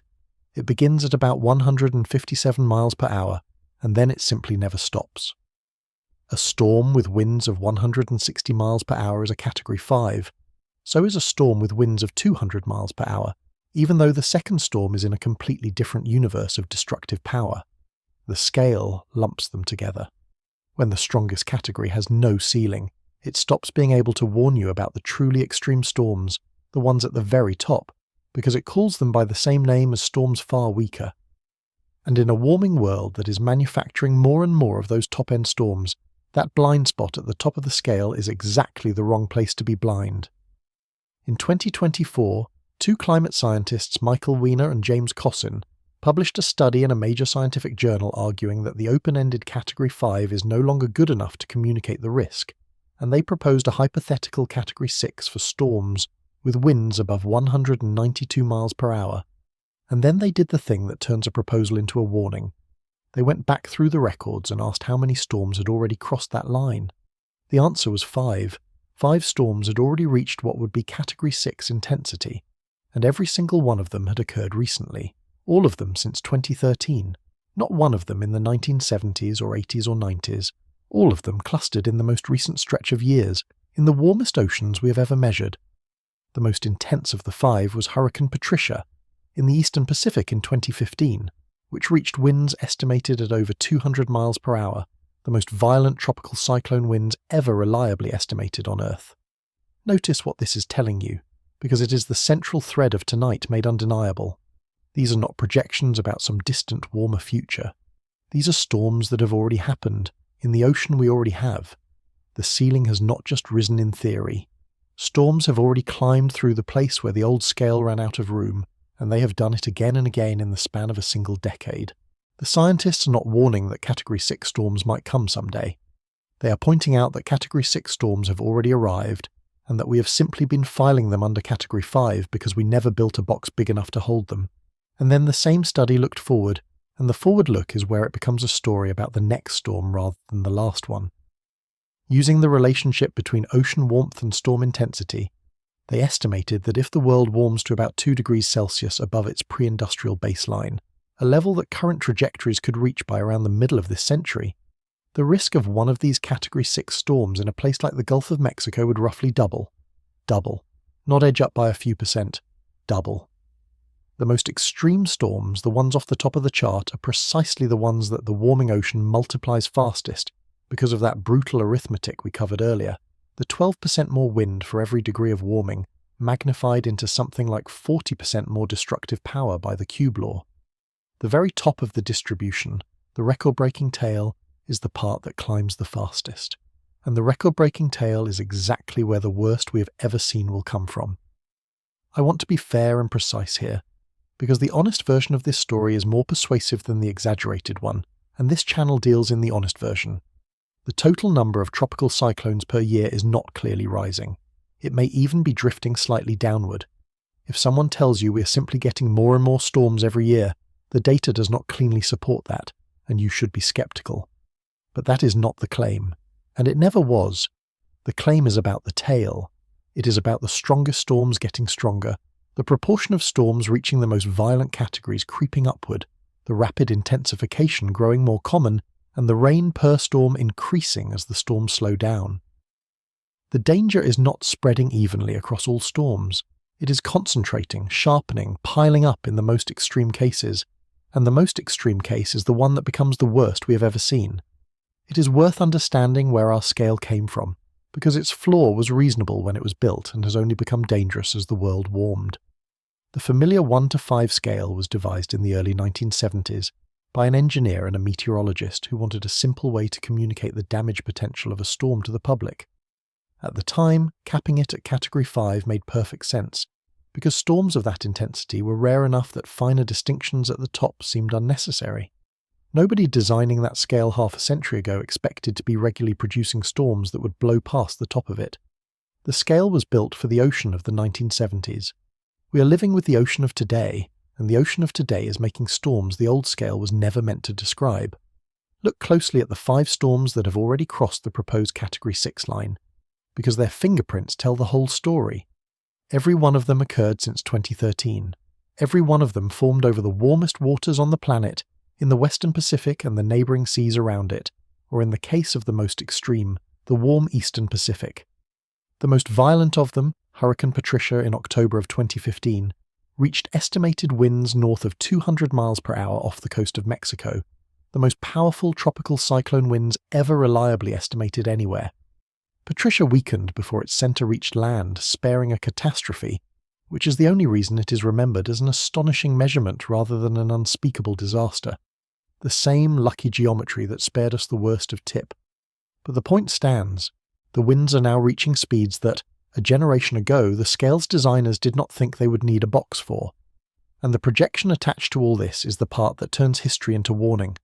The same researchers calculated that with continued warming, on the order of 2 degrees Celsius above the pre-industrial baseline, a level the world could plausibly approach by around the middle of this century, the likelihood of these top-tier storms in vulnerable regions could roughly double.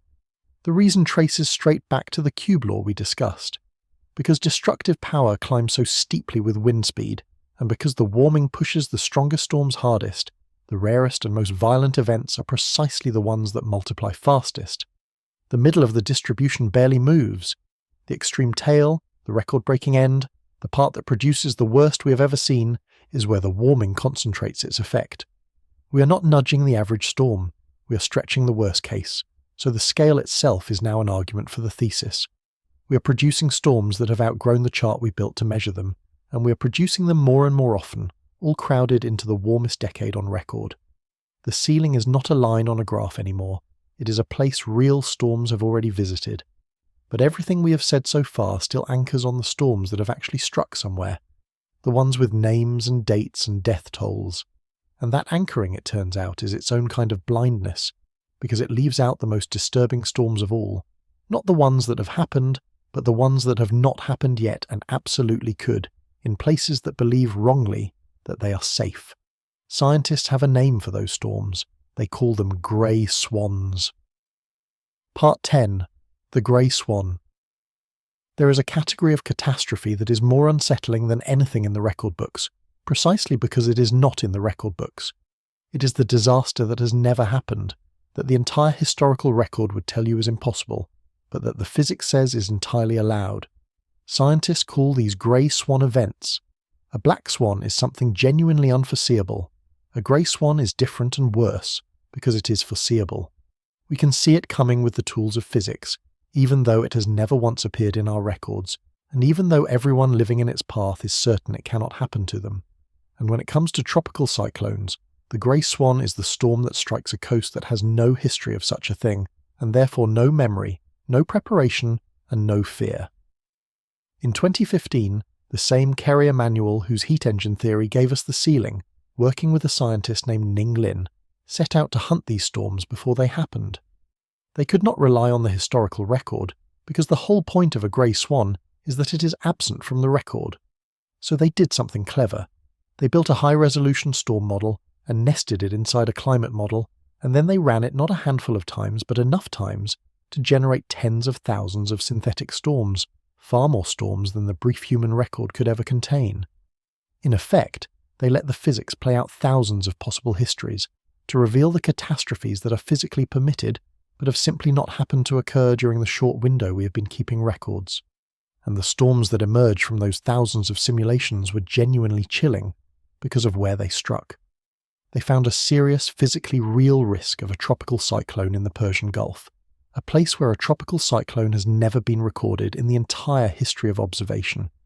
A region where, if you ask the people living along that coast, they would tell you with complete confidence that such a storm is simply not a thing that happens there. And the physics says it can. The simulations produced storms there, generated catastrophic surges there, in a place with no warning systems built for it, no evacuation plans drawn for it, no cultural memory of it at all. They found larger than expected threats for Tampa, Florida, and for Cairns, Australia, with modelled storm surges of roughly 6 metres, around 20 feet, for Tampa, and comparable walls of water for the others. These are not forecast for next week. They are revelations of what the physics already permits, sitting latent in places that feel safe only because the short record has so far spared them. And here is the part that drags it straight back to the warming ocean and the central thread of tonight. The researchers found that climate change pushes the odds of these grey swan disasters upward over the course of this century, in some cases dramatically, taking events that are vanishingly rare today and making them merely rare by the time today's children are old.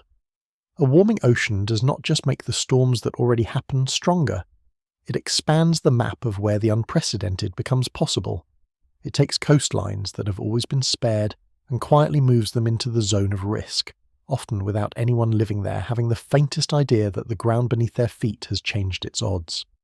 This is the deepest reason the next super typhoon could be the worst we have ever seen, and why the word worst is so slippery and so dangerous. We keep measuring risk by memory. We look at a coastline, we ask what has happened there before, and we calibrate our fear to that history. But the ocean does not consult our memory.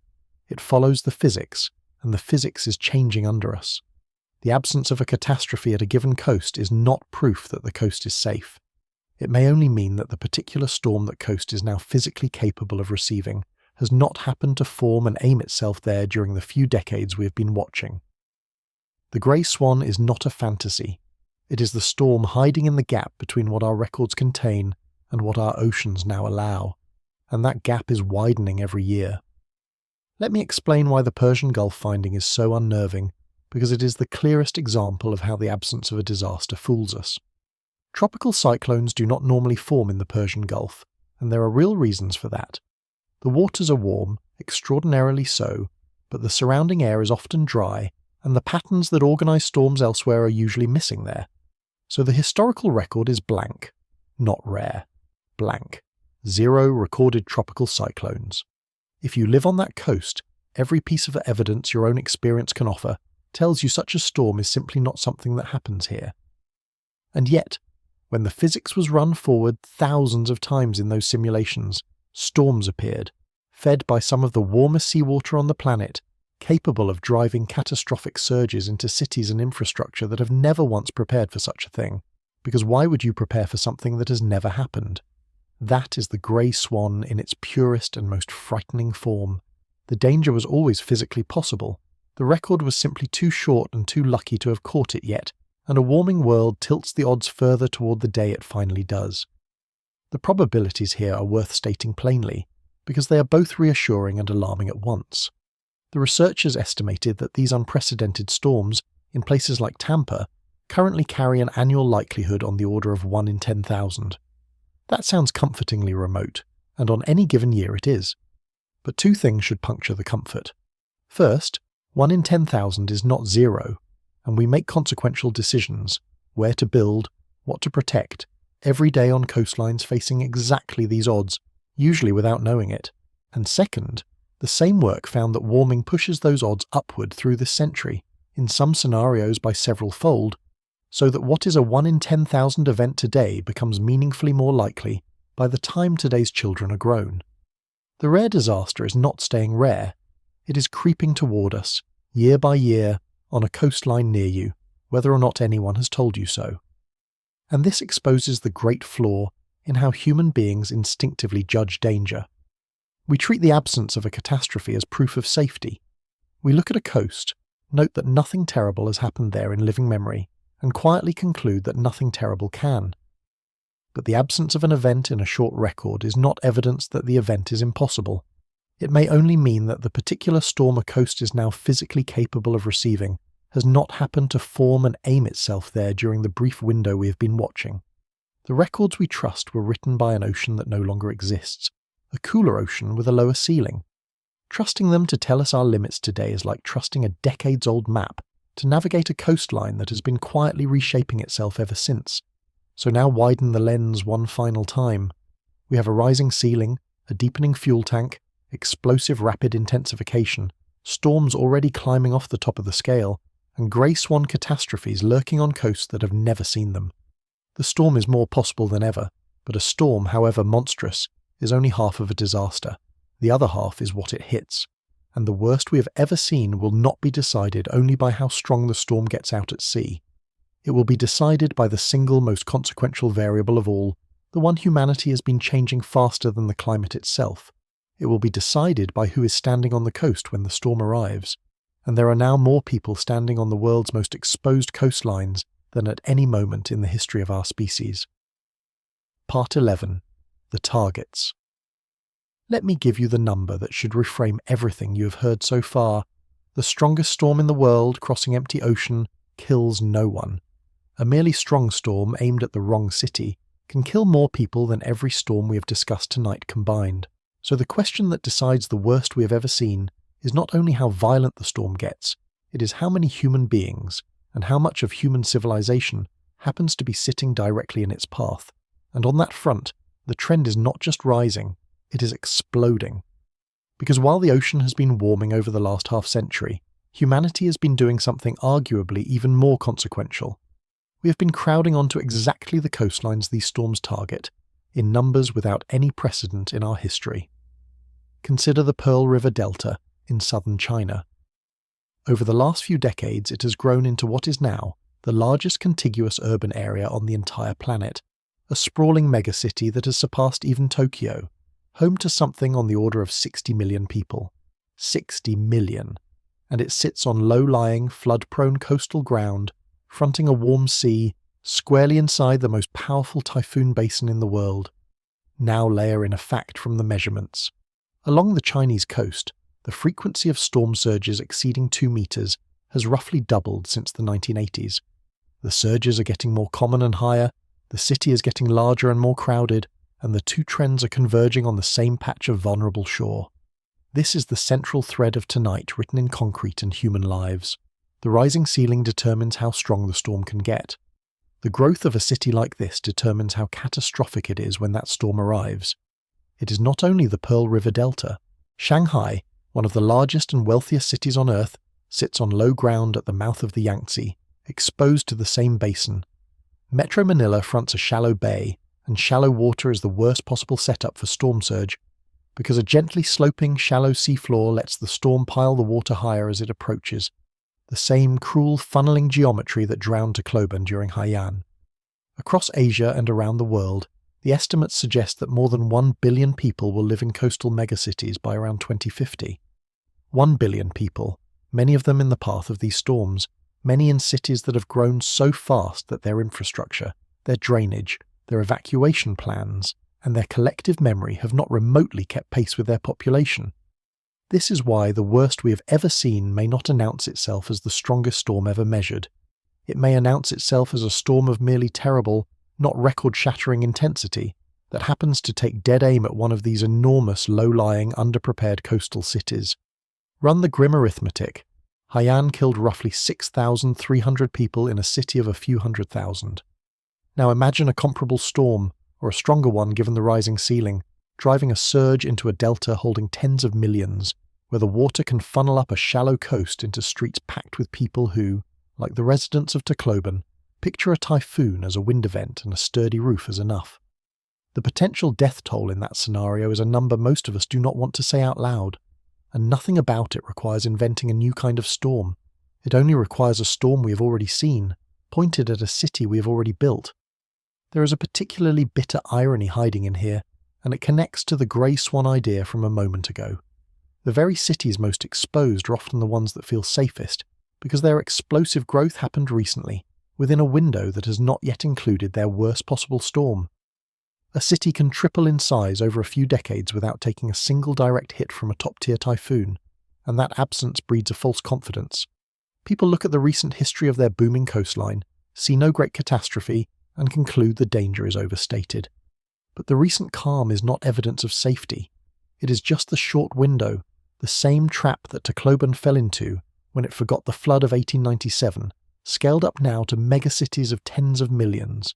The bigger the city and the shorter its luck has held, the larger the disaster waiting in the gap between its memory and the ocean's physics. So we now have both halves of the worst case standing side by side. We have a storm that the warming ocean can build stronger and faster than ever before, and we have coastal cities packed with more people and more that can be lost than at any time in human history, many of them lulled by a brief and deceptive calm. The storm and the target are both trending toward the worst case at the same time. It is not only the raw number of people that has changed, but how much each of these cities now holds, and how little slack they have. A modern coastal megacity is not just millions of human beings. It is ports that handle a large share of the world's trade, financial centres, power plants, refineries, subway systems that run below sea level, and supply chains that the entire planet depends on. When a great storm strikes one of them, the damage does not stay local. It ripples outward through the global economy, through shipping, through manufacturing, through markets, in ways a storm hitting an empty coast never could. The exposure is not measured only in lives now.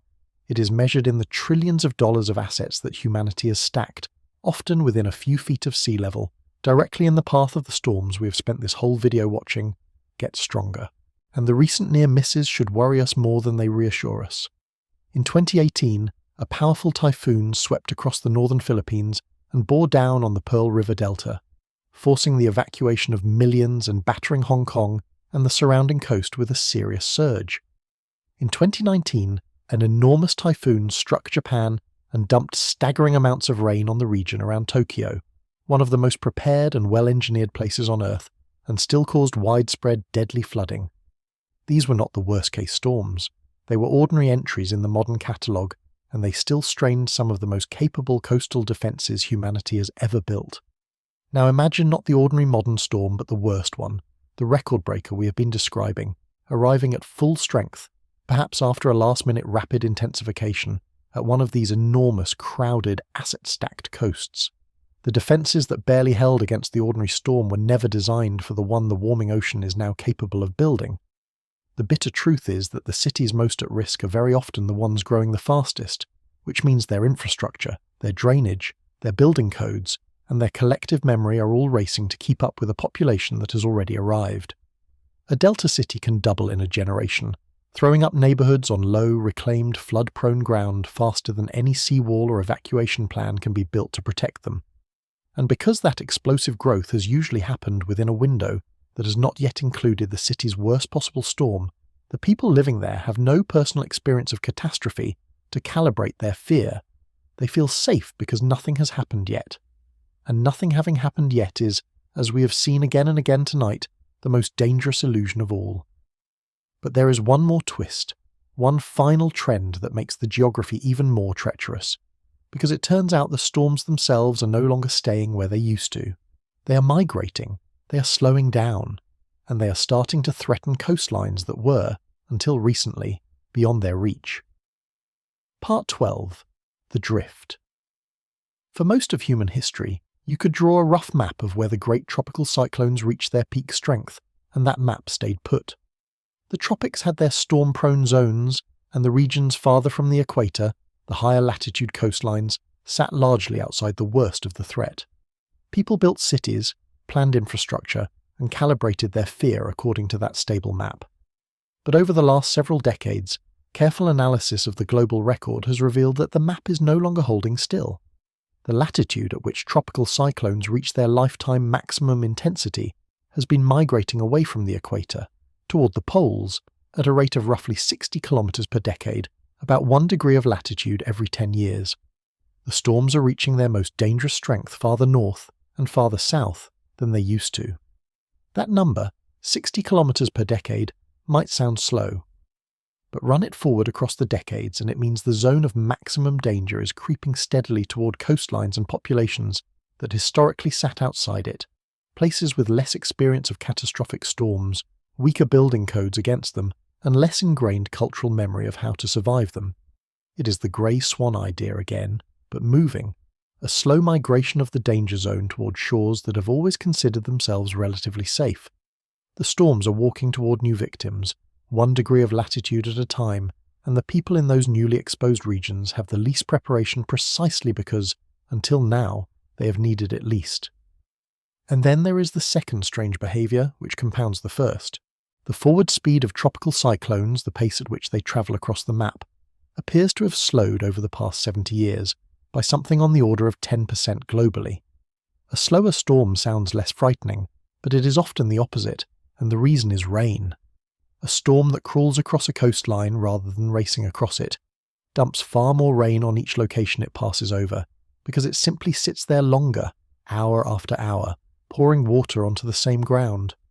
Some of the most devastating tropical cyclone disasters in recent years were not about wind at all. They were about a storm that stalled, parked itself over a region, and unloaded a year's worth of rain in a couple of days, drowning entire areas in catastrophic inland flooding far from the coast. As the storms slow, that kind of flooding becomes a larger and larger part of the threat. Stack these two trends onto everything we have already built tonight, because together they complete the picture of why the next super typhoon could be the worst we've ever seen, and why worst is such a moving target. The storms can get stronger because the ceiling is rising. They can reach that strength faster because rapid intensification is becoming more common over the deepening warm ocean.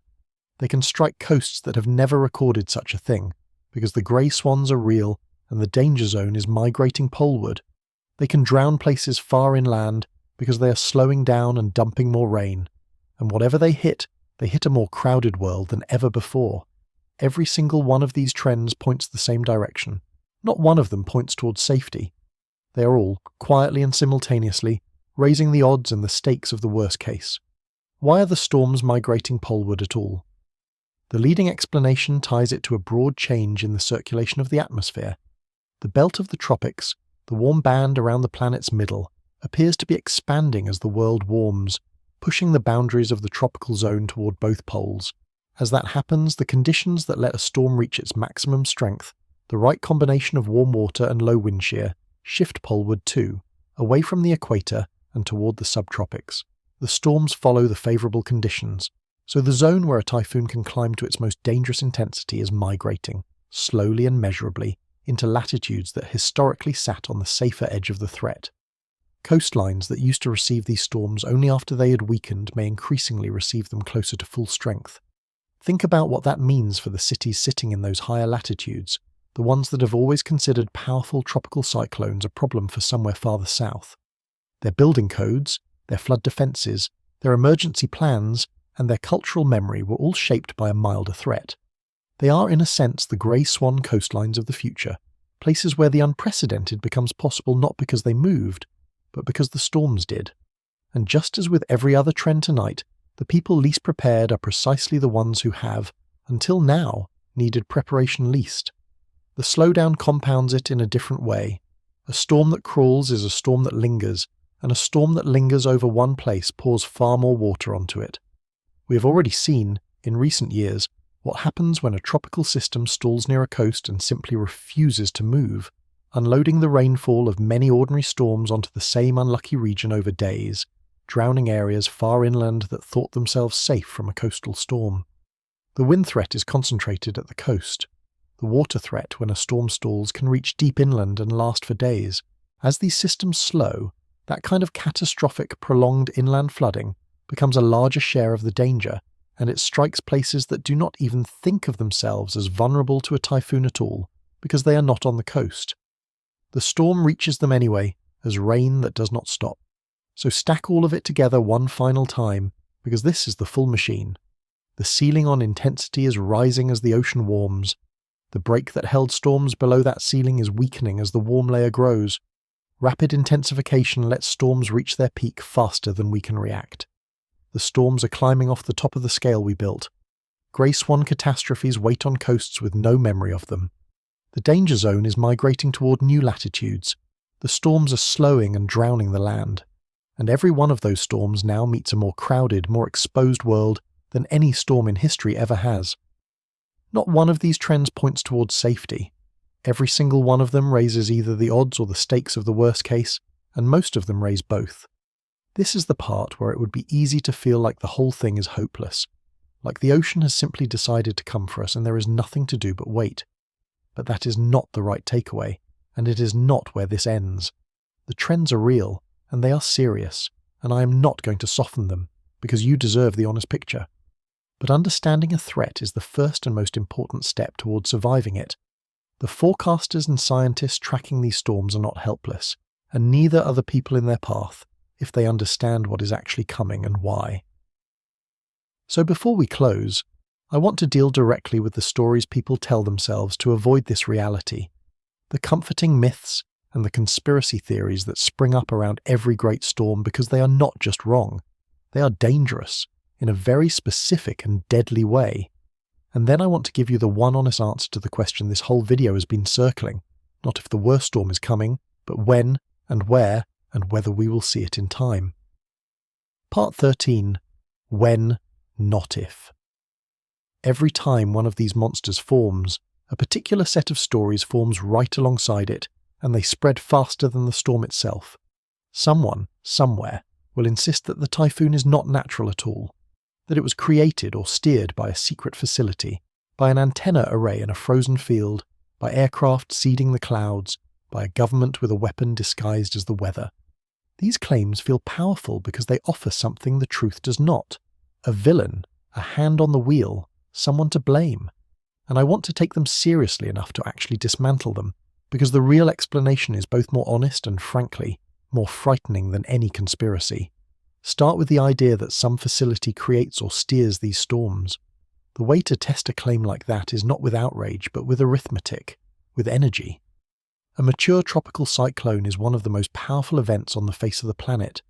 The heat energy it releases, mostly through the condensation of water vapor in its clouds, runs to something on the order of hundreds of times the entire electrical generating capacity of all of human civilization, operating continuously.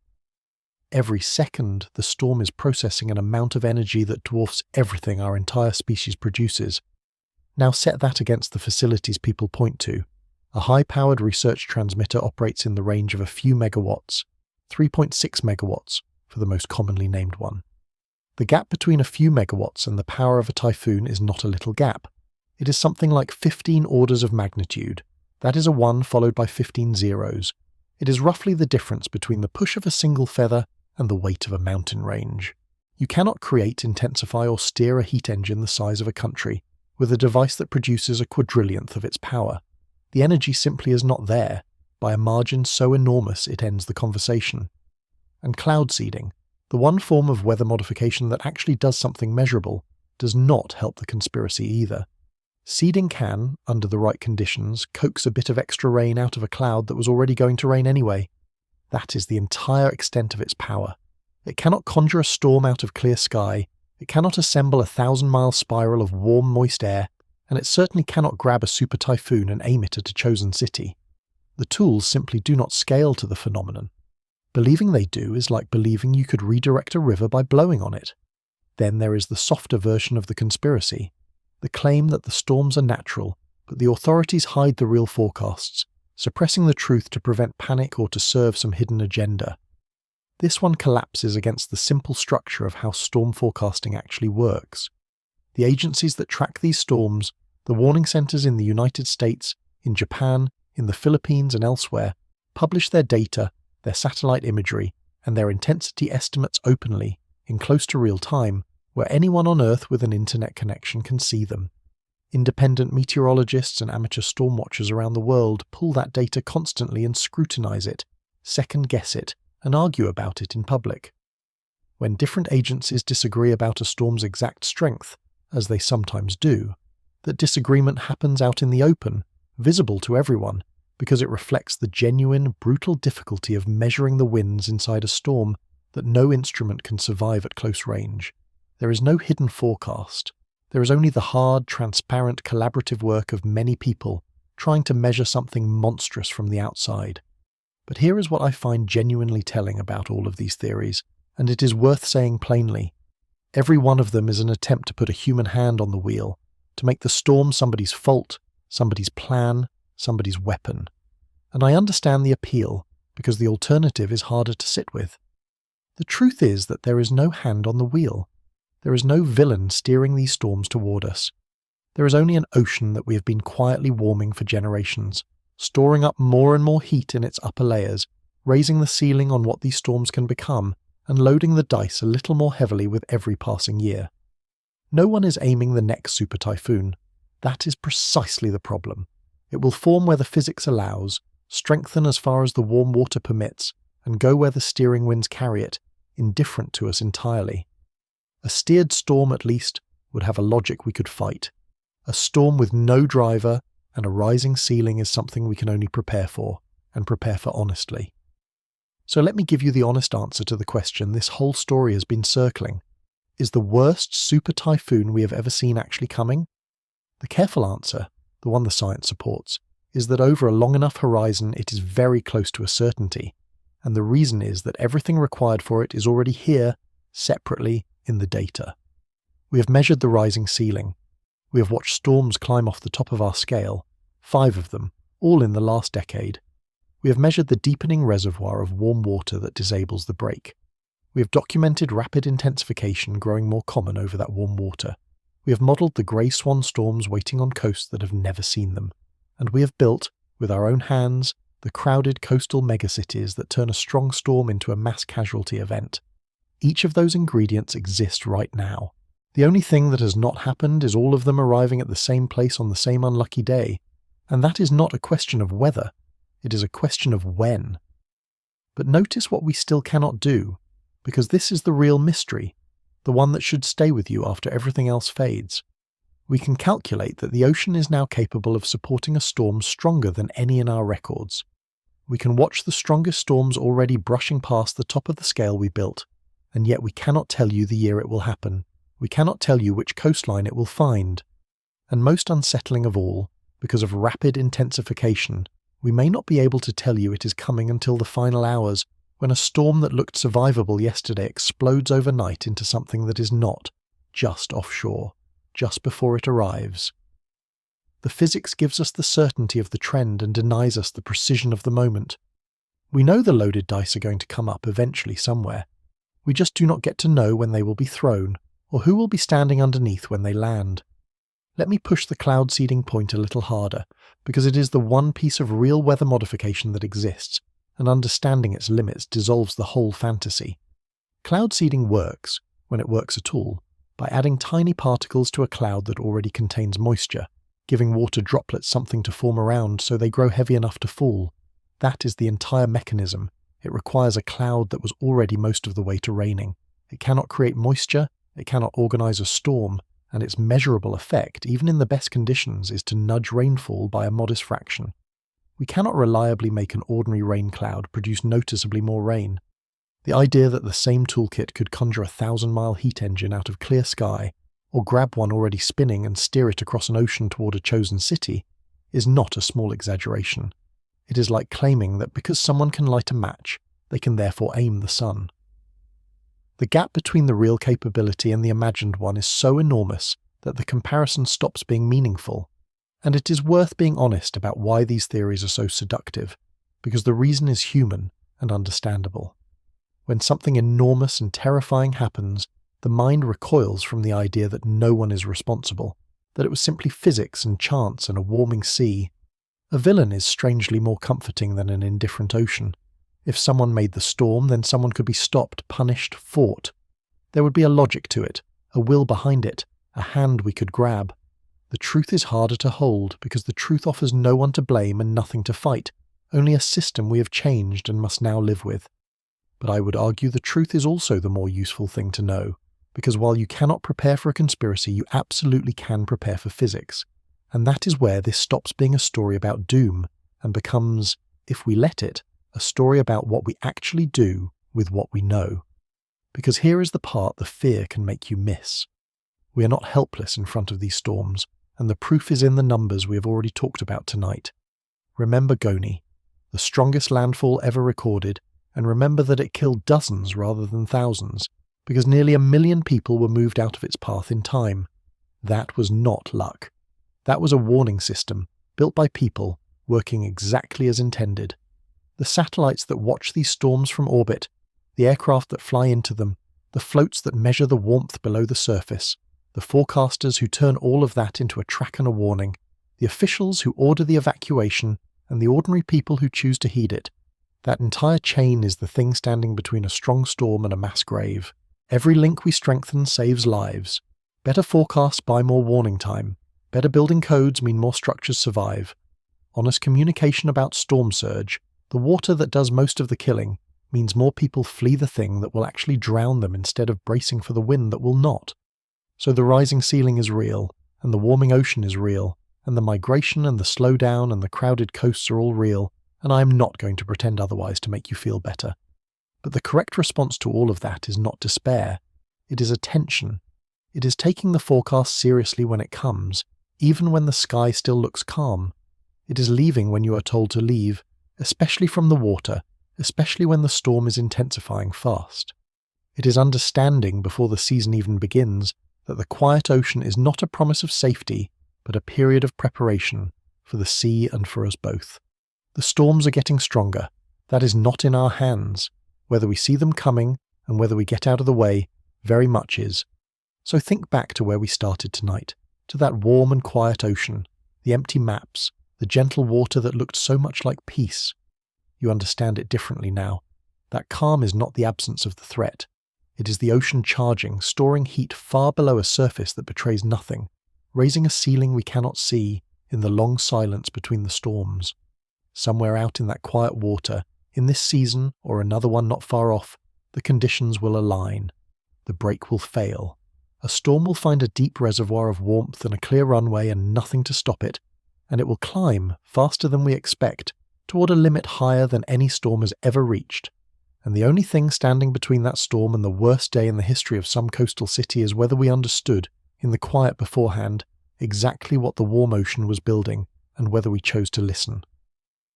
The sea has been keeping a secret out there tonight. It is patient, and it is not a question of if it tells us, it is only a question of when and of who is listening when it finally does.